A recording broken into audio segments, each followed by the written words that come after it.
Hold on to your hats, everybody, because Dean Webb is here, and he and I are jumping up and down because we have such good news to tell you.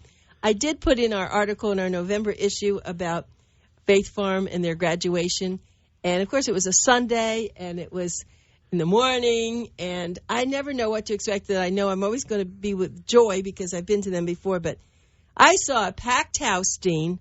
This is Dean Webb, who's here, of course, is the executive director of Faith Farm Ministries, and I saw this packed house, and I saw all these people up on the stage, and I was just glued to my seat. I'll tell you, that's our payday. It's graduation's payday after people been 9 or 10 months getting through the program, and them get up to tell their little graduation speech. They are allotted 5 minutes to tell their story, and I always love it. You never know what to expect. Well, and some of them they're not really trained speakers, so they're holding on to their piece of paper. And you could see some of them shaking and, some of them crying. This is really interesting. I'd never considered this. The guy that designed our bridge, the president of Bridge Design was there, and I wanted to take him to lunch to thank him because he furnished a lot of money savings and stuff to us. So at lunch, I said, Brian, this is your first graduation, and tell me what your takeaway is. He said, you know what? The thing that impressed me most is that I've got staff members I send to Toastmakers to try and to get them to be good public speakers. He says, and what I was blown away by is how these guys had their script in front of them, because we do make them write out their graduation speech. And he said here they had practiced them enough that even though you could tell they were reading them, they weren't really just rotely reading them. They were looking up and talking. He said, but I was impressed about how well all of them spoke and realized the universe that they're coming from, a drug and alcohol addiction. He said, that's what blew me away the most is how articulately they spoke. He said, I was not expecting that at all. I said, you're the first person that's ever given me that takeaway. That's interesting. Well, I noticed that also. And the other thing, though, I noticed a lot of women, and I've been to many of your graduations, and always maybe one or two, but there's a whole front row of women. Yeah, 5 women. It all depends on the cycle, and when they come in, we'll go to graduation. The graduation is 6 weeks apart at each campus, and at the Boynton campus, we'll go, maybe 2 graduations without having any women. It just depends on the cycle, and it just so happened that we had 5 that Sunday. So, and of course, you had told me a little bit about one specific one, and I was amazed. And I think what happened at the end is, we did share this, I think, on the last show, that one of the women, she had to give away her son only because of the circumstances. She didn't intend to do that, and that now she's made a contact with him. Yeah. Yes, that's what we had hoped for, right? With it. Yeah, absolutely. Now, he contacted her and told her he apologized for not making the graduation because he tried. And that was just so heartwarming. That was really great. But she's down in Key West right now. She's going through the court to try and she and her, you remember her parole officer was there? Yes. Her counselor, the blonde that was introduced. She went with her to Key West to appear in court to try and tell her the whole story and how her life has changed, to try and get her out of her prison sentence. Because she was there, and, of course, one of the conditions is she had to graduate, which she did. But then, she had several years left, and so they were trying to get the sentence commuted. I don't know how that's going to turn out, but the other Wednesday night I was at church, and they said, does anybody have any good testimony or something to give? And the guy stood up, and he said, I was up for 5 felony convictions. And he says, because the judge saw my change when I appeared from him in the 3 months I've been at Faith Farm, he did away with all 5 felonies. But you know something, Dean? It's really the judges that I'm starting to like. The fact that they understand, what are you going to do with this person back in jail? They've served what they're supposed to do. Give them a break. And so the judges, it could have been a very conservative, right? Yeah. Everything has to be by the board. So I'm appreciative of the judges. Yeah. We have about 7 judges in Palm Beach and 9 in Broward County that we call them, sentence them to Faith Farm. That's what the guys say, but they're not really, because we're a faith-based project. Even though we get really great results, being a faith-based program, it's not politically correct to sentence somebody. So it's usually an option of incarceration, or I'll give you an opportunity to go through a 9-month program. Well, if you had gone down to Key West with them, maybe you could have helped. We offered Wayne, my operation, he offered to go and appear, but the judge says, no, I only want her and her parole officer. So we've gone to court. Our pastor's gone to court. A lot of different people have gone to court to testify on behalf of the people and the results they've gotten. We've given empirical evidence on the progress they've made and stuff, and so a lot of times we get sentences commuted. Well, I have to let me start over again with Dean Webb. Dean Webb is this magnificent man. He's executive director of Faith Farm Ministries. What he's doing and what he's helped to create, sure, it was there before he got there, but he brings a lot of business and a lot of other kinds of things to this organization, and I have to just go do my little thing again. It's now the holiday time. It's now Christmas time. If you have some extra money, please donate it to Faith Farm Ministries. You know, I know Salvation Army's standing there with their bells, and everybody needs money, but if you just could understand what they do for 400 men and women each 9 months, and you could see the outcomes, you ought to give a little bit. All right, you don't have to give them all your money, but just give them some of your money. And the way to do that, let me give you their website. It's very easy. It's faithfarm.org. Faithfarm.org. And you can get on their website. Now, if you need to buy things, go there, and you will be amazed what they have in their thrift shop, new, used. It's great. Or if for a free pickup, of course, everybody seems to know it's a thrift shop. I just don't think that they know that it's also a saving life place. And so I really hope that you'll do that. But I just had to say that. It's so important because everybody has their hand out for money, all the organizations. And I do always appreciate when you mention that, because if you go to our website, you can donate by credit card. You can, you can give appreciated assets. Right. $1 to $1 million is a welcome. Assets, you can put them in your will. It'll make you feel good because you know that after you're not here any longer, it's still here, and it's going to be making differences in people's lives. Now, why don't we talk about some of the differences it made of some of your graduates?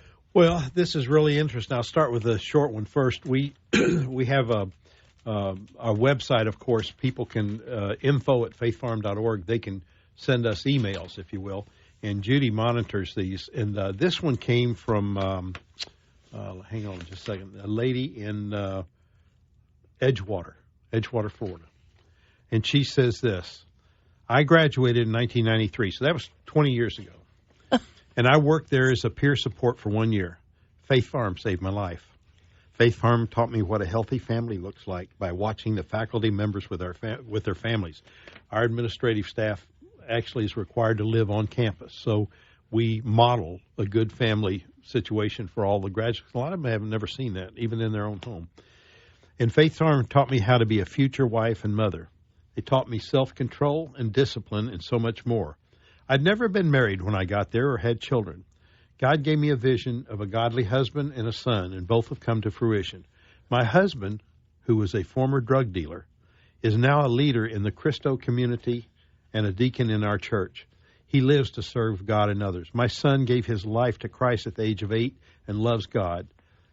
He is being prepared for a powerful ministry that God's going to use him in. Not quite sure yet what my son doesn't even know that. But God showed me this, and his words never returns void. I fall more and more in love with Jesus, God, and my husband every day. I work as a substance abuse mental health counselor in a detox unit up here, and I'm so blessed to be able to give hope to suffering people who are often at the very lowest point of their lives. This is when I turned to Christ, and when I had nowhere else to turn, sad but true. He pulled me out of the pit, the miry pit, and set me free. Thank you, Faith Farm, for playing such a pivotal part in my life. And then she had another thing. There's a place for other, and she says, although I do not live near Faith Farm, I love to pray for your ministry, your leadership, and your clients. If I'm a member of the area, I'd love to come speak to your ladies. Oh, my goodness. Totally and you just got that. Merry Christmas. Got that, yeah. Early Merry Christmas. Totally unsolicited.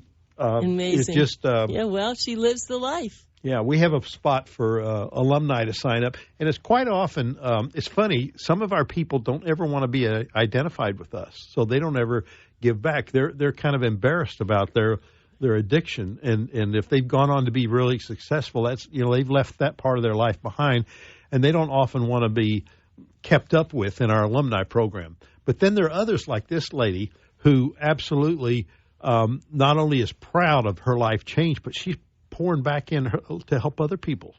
She's been beautiful. It's just up that at was Edgewater. a lovely thing. We love to get that because we don't get a lot of feedback from our graduates. You're going graduates. to put that on your website, I hope.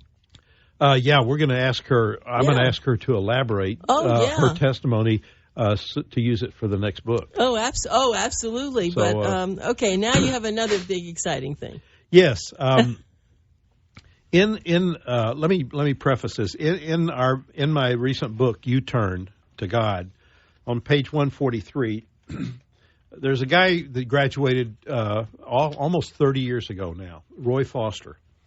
He was a veteran, and he has a paragraph in here in his story. He says, Pastor Mike, now Mike is Reverend Mike Brown, who's now the chairman of our board. At that time, he was a minister.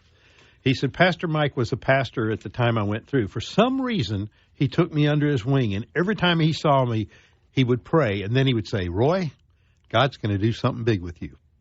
And I kept thinking, why didn't this man leave me alone? But he kept reinforcing the theme, Roy, God is going to do something big with you. Well, last Tuesday, I went to a groundbreaking for a thing on Lake Worth Avenue called Village of Valor. And there were several congressmen. There was a senator, a couple mayors, the pastor and staff from Christ Fellowship and the new Christ Fellowship branch in Boynton Mall, and just a ton of people. And of course, there were bikers in their leathers. There were about 30 bikers there. There was such a mix of people you wouldn't believe. But there were about 300 people there to help celebrate the groundbreaking, because he's going to have housing for the homeless. He's going to have veterans. He's going to have apartments for them. How is he being supported? He gets grants. They do fundraisers. The lady who was providing the $1 million grant for the land was there. She spoke. And it was so touching, because the guy that gave the keynote address, when he stood up, he was a sergeant, and he had a green beret hat and all of his medals, and he had a coat and tie, a suit on. But when he stood up to walk to the podium, you realized his pants had been cut off like they were Bermuda short level, and that he had both legs were prosthetic legs. Oh, I've got it. He was standing. I thought it was just cold, but now I'm shivering from just pure. Everybody under the tent just kind of took our breath away, because when he stood up and walked, it was like he made it clear that he'd lost both of his legs in the war. And he gave such a powerful, he didn't have an addiction. He was just there as a speaker. Yeah, absolutely.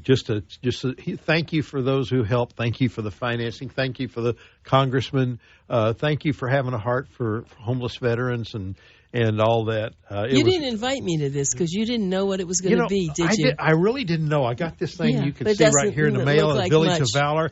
It just says they're going to dedicate this 13-acre tract.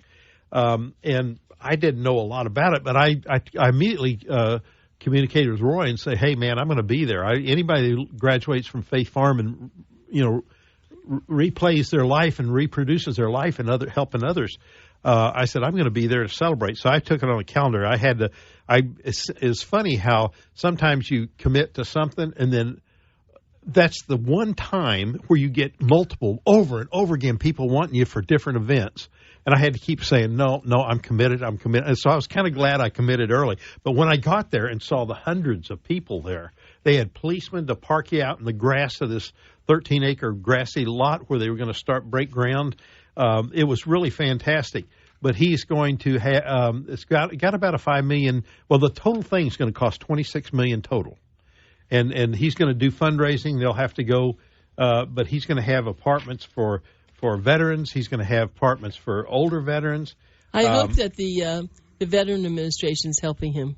Yes, they do. He gets grants from the VA, and I forgot one of the top VA officials were there. But he's going to Village of Valor. They're expecting to open in 2016, so that's only 2 years off.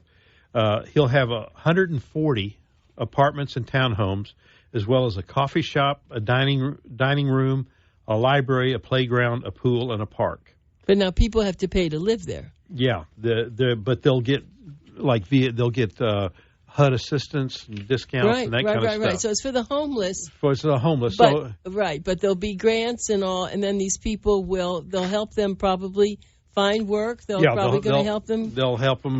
Matter of fact, they quoted me in the Palm Beach. I was sitting next to a reporter, and I didn't know it, from the Sun Sentinel. And we were talking, and she said, "Well, so why are you here?" Do? And I said, "Well, two things. I'm a retired Navy commander, so I'm a veteran. But I said the neat thing is Roy graduated from our place 30 years ago."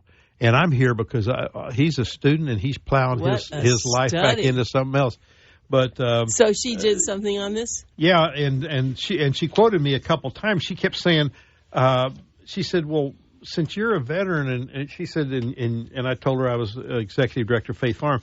She said, "You have homeless veterans?" And I said, "Yeah, Roy was homeless when he came in, and we gave him training and we built him up." Because he really had a bad addiction from the Vietnam War.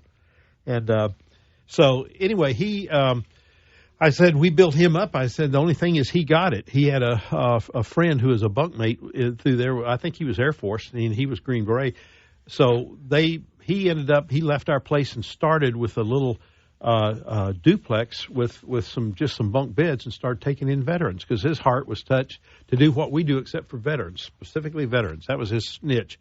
Well, now he's got a 42 apartment, big U-shaped apartment. He's got 3 two-bedroom homes, 2-story homes that he allows women to come into with their children. Veterans. So, all veterans. These are all veterans.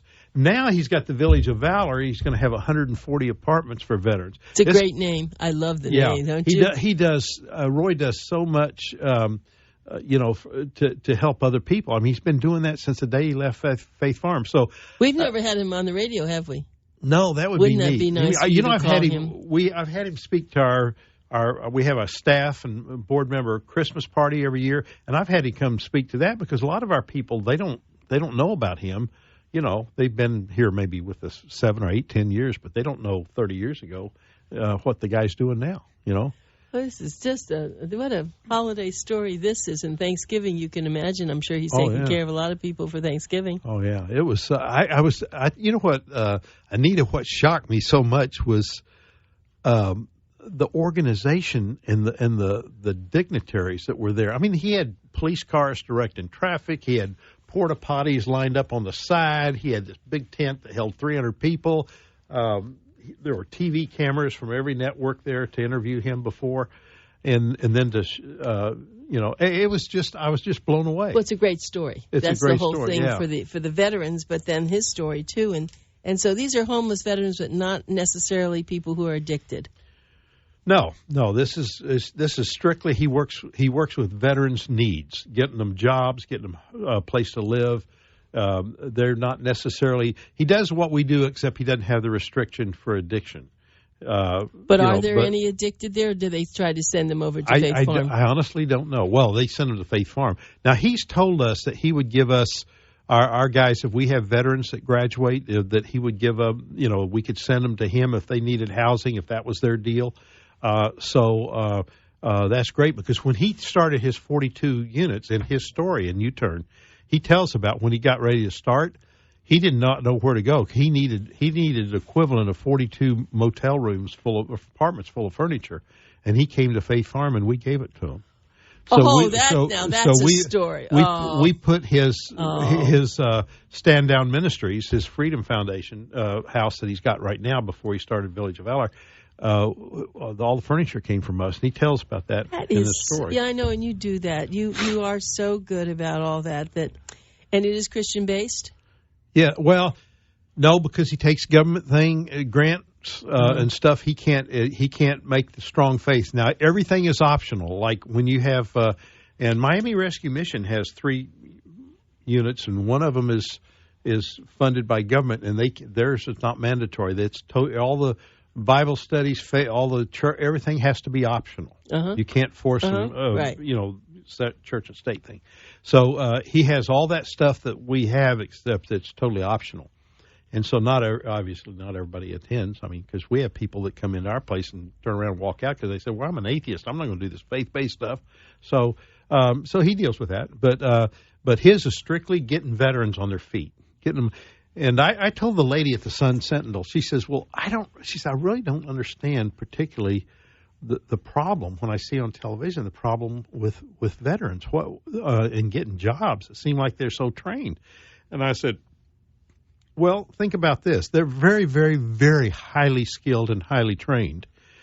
But if you're sitting on the runway in a building in Las Vegas, which is a true place in Nevada, and you're sitting there flying a drone that's taking out a troop movement in Iraq, how do you transfer that to civilian job?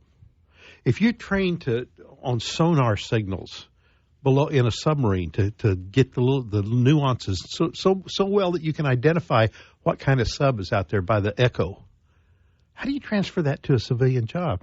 So I said the problem they have is they're so highly skilled at what they do, but veterans can't often transfer what they're skilled at and they're trained at into a civilian job. She said, I never thought about that. And so who is doing it there? Are they doing that at the Valor Village? Is that what they will do now? Well, they're going to try. They'll do like we do. They'll help them with resumes and all that stuff, and help them with job searches and all that stuff. Because you have veterans who come in there who have addictions, right? And you have to help transfer right. their skills to some other skill, right? That's why we have our comprehensive work training program, where we have 13 different things, from landscaping to food service to trucks and everything. That's why we have that training, because hopefully that'll transfer into getting jobs. And most guys can get jobs. We've had 3 guys already get jobs at both Ashley and City Furniture that sold our new furniture, because they can go in with their folder and say, look, I can identify, look at this, I can identify every style of furniture. I know every kind of fabric, the Naga hide, the Nuga hide, the fake hide. I can identify all the fabrics. I've sold furniture very good at Faith Farm, and here's my course. Here's all the course levels I took, starting with customer service and went all the way through it, and then here's the practicum. Here's what I actually did on the job. That was classwork. This is on the job, and then here's my score, and here's my certificate that I graduated. And some of them, one of the guys was even an instructor. He got so good that he had an instructor certificate, so he got a job. And we've had the same thing with a guy who wanted to be in the trucking business, and he took our docks and truck module, and he took his little binder there, and he said, look, here's what I've been trained in: how to pack a truck, how to unload a truck, how to separate merchandise for sale, how to pick up merchandise and go to a house and load it, and interface with the public and deal with public, and here's all the modules I went. Here's my test score, and here's my certificate. And you've done this with food service, and I know that. You told quite a few stories about that. And so now what that does is now we have guys that want to go on in basic food service. We have a group out in Missouri that we work with called Victory. And Victory, they actually will take, if a guy's good, it's a 1-year free chef training. And they have a 5-star restaurant, a 4-star restaurant, and then they have other people they work with out in Missouri, and they will put him through a year's training, and then they'll put him in their restaurant and make sure he does everything, and he'll get a job as a chef. So we have guys that want to go to Bible school. We have a school in Missouri that will give them free tuition if they want to become a pastor or whatever. So we network with a lot of people to try and get people jobs. Dean, you and I have been doing this for quite a few years. I've never heard this. I didn't know that chef story.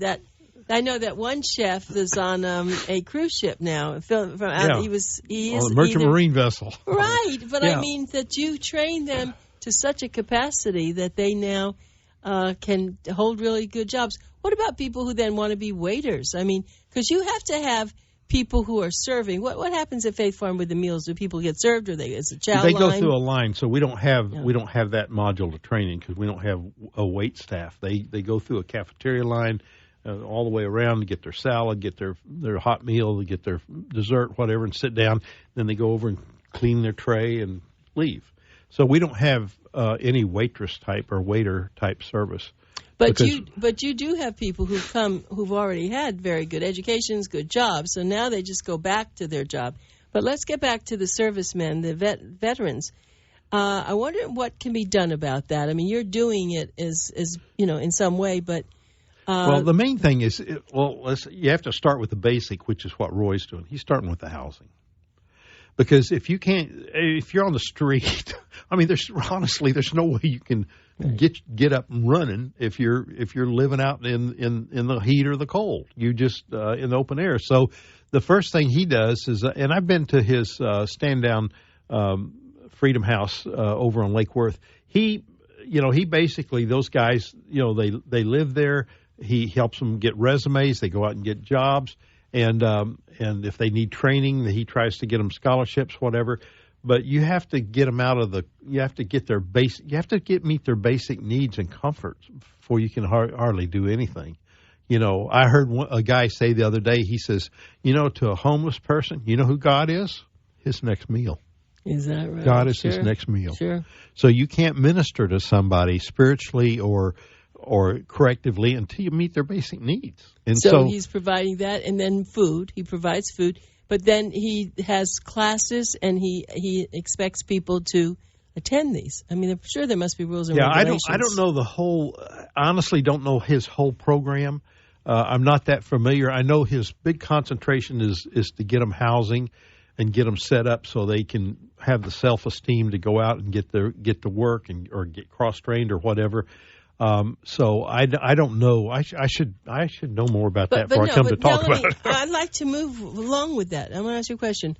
So why can't the government do this? What he's doing? Why can't they set up these apartments, these homes all over the country and do something like that? I mean, I guess they don't have a strong honestly, leadership. The government is so grossly inefficient. There's so many layers of bureaucracy. It's a lot better to have somebody who's committed to come do that. And then just fund it. And then get funding or assist part funding or a grant or something like that once they check it out. Yeah. And it's far more efficient to do it than to have the government actually do it. Well, unfortunately, we're so efficient here that the time has run out. But I have to tell you, Dean, this was spectacular. I think it's such a perfect holiday story. I mean, I'm all tingling, and it's not just from the cold. I really appreciate what you've done, what you've said. I'm going to be looking more into that. Maybe we can get on the radio show, but thank you for all that you do. We just love having you here. I'll contact him and see if he'll do that. What a story. Well, and have a happy Thanksgiving. Okay, you too. Thank you.